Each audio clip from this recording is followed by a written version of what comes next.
Hey everyone, I'm Zach Petersen, and today we're taking a look at the Trust Shout Linkage fork.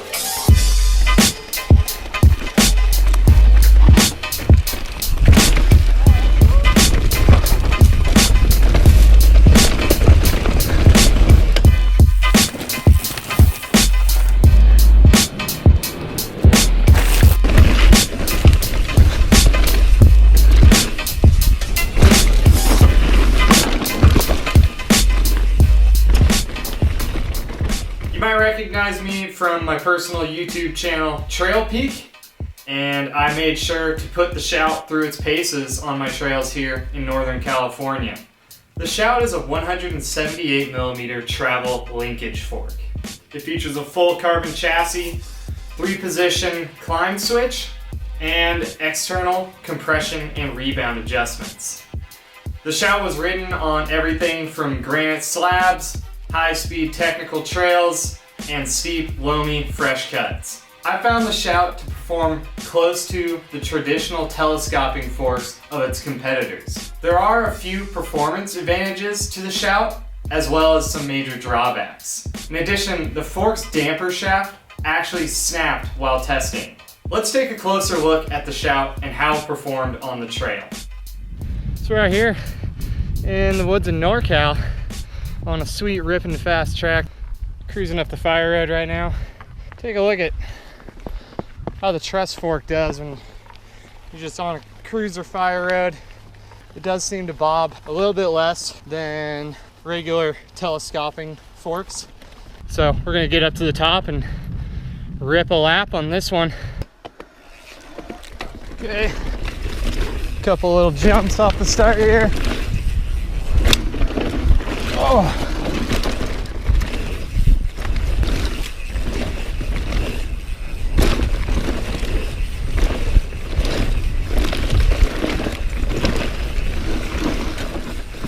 Turning on this fork is really something else. It just tracks so well. I think that's one of the best things this fork does.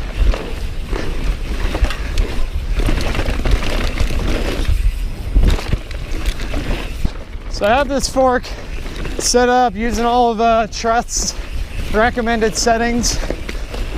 Big jump right here.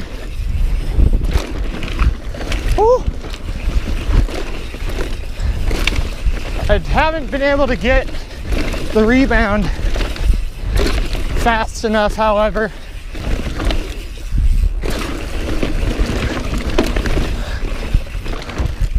A lot of the jumps on this trail don't really have landings, and because of that, you really notice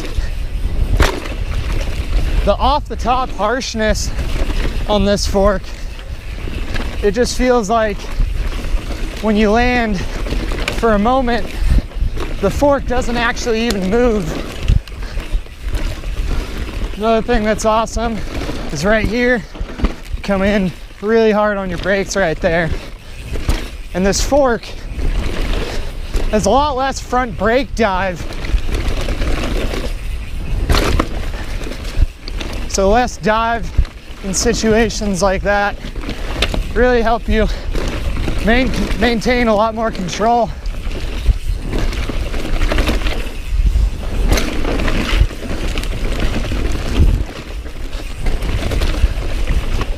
There's also a lot of big holes on this trail, and I feel like this fork handles them a lot better than a generic telescoping fork. Setup of the fork was simple using Trust's recommended settings. I never had a problem with bottom outs or desired more progression from the Shout, but the fork does allow you to tune the air spring using volume reducers. On the trail, right away you will notice how the fork excels with small bump compliance, and as a result offers superior front wheel traction. In addition, due to the fork's axle path, there's a sensation of less hang-ups on trail obstacles. I found this to forgive poor line choice as well as open up new lines. Big holes and braking bumps got smoothed out better and don't result in the rider getting thrown forward like they normally would. This also comes in handy on technical climbs. I noticed less feedback from the fork and got bounced offline less. This allows you to climb smoother and easier. Another interesting trait to the Shout is how there's noticeably less dive when under heavy front braking. When braking and setting up for corners, this allows the rider to maintain more traction on the tires and better control the bike. And this was one of the things I liked the most. The Shout provided a consistent and confident feel through corners. The fork requires less rider input to rip a corner, and I found myself coming out of difficult rut turns successfully more often.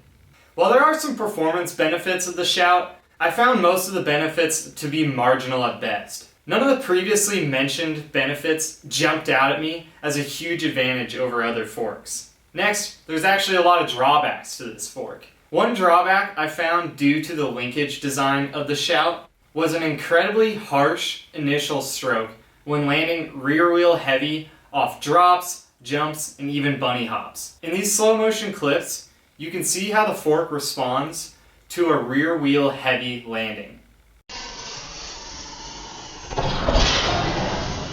The truss really prefers landing slightly nose heavy.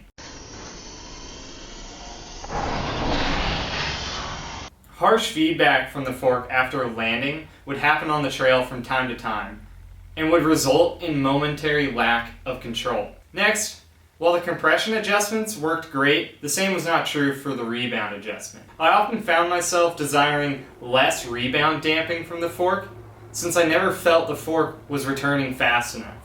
Even with the rebound adjustment all the way off, it still was not fast enough. This left the fork feeling dead and inactive. As previously stated, the fork's damper shaft snapped. This happened on the same jump here. Had this failure happened on the much larger jump immediately after it, things might have not gone so well for me. Truss responded positively and is making a running production change to a hard anodized steel damper shaft. Truss believes that a rock became lodged between the fork's linkage and the rebound adjustment knob, causing the damper shaft to break. The fork is designed to self-clear this area from debris, however. Truss also claims that this is an isolated case and that they would take care of the customer if something similar were to happen. In the end, the Shout left me scratching my head. Performance across most of the ride is similar to a Lyric or 36. I found most of the performance benefits to be subtle, and in addition, there are some major drawbacks. I think the Shout could work well for riders who don't find themselves leaving the ground too often, and their riding terrain has a lot of rocks, roots, and holds. For a first generation design, it is very promising for what may come in the future from Truss. Thanks for watching, everyone. Let us know in the comments what you think of the Shout and whether or not you would ride one.